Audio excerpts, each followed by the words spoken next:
Okay, Assalamualaikum warahmatullahi wabarakatuh dan selamat sejahtera. Okay, hari ini kita telah tiba ke bahagian yang terakhir dalam topik transformasi isometri, iaitu subtopik yang membincangkan tentang isometri dan kongruen. Okey, kita akan bacakan dulu info penting berkaitan dengan isometri.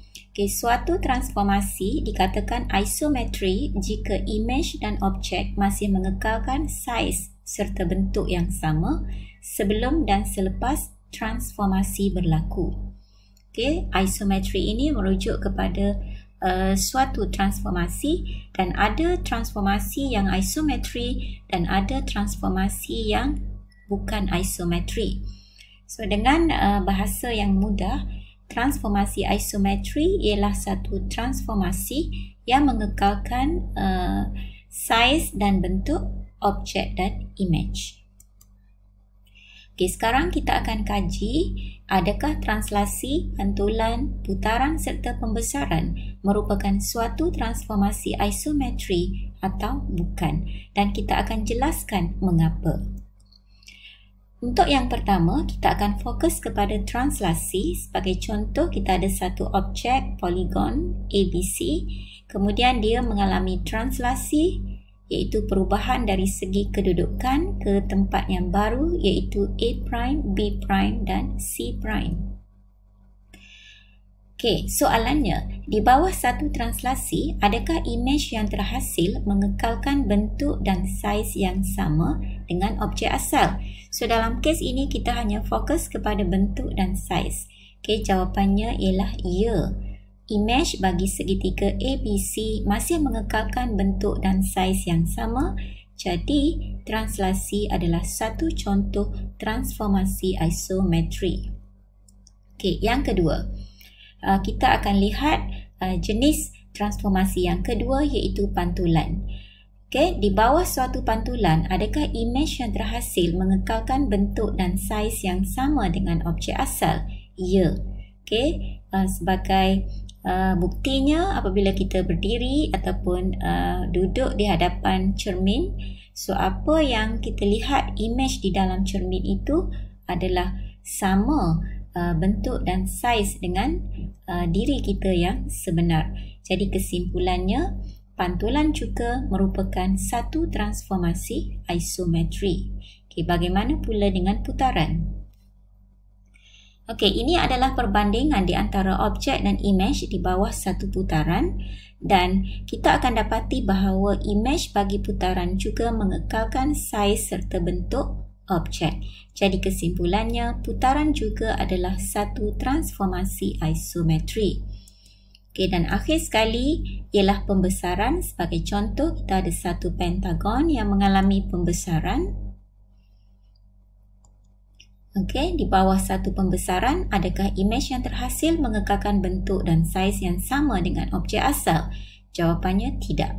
Okey, kerana saiz bagi image telah berubah. Okey, di bawah satu pembesaran, saiz mungkin akan lebih besar berbanding dengan objek, dan image juga boleh jadi lebih kecil berbanding dengan objek. Okay, jadi kesimpulannya, pembesaran bukan satu transformasi isometri. Okey, di sini kita rumuskan bagi setiap transformasi.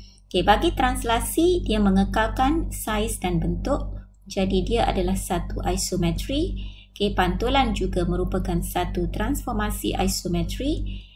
Putaran juga merupakan satu isometri, dan bagi pembesaran merupakan bukan transformasi isometri kerana saiz image telah berubah berbanding dengan objek yang asal. Okay, di sini adalah reason ataupun alasan mengapa pembesaran bukan merupakan satu transformasi isometri. Okay, pembesaran bukan suatu isometri kerana saiz image dan objek adalah berbeza. Image mungkin lebih besar atau lebih kecil berbanding dengan objek. Okey, kemudian kita ada satu statement yang kedua, kombinasi dua atau lebih transformasi isometri juga akan menghasilkan satu isometri. Okey, sebagai contoh kita ada satu objek yang mengalami translasi. Okey, dan kita akan dapat image yang pertama.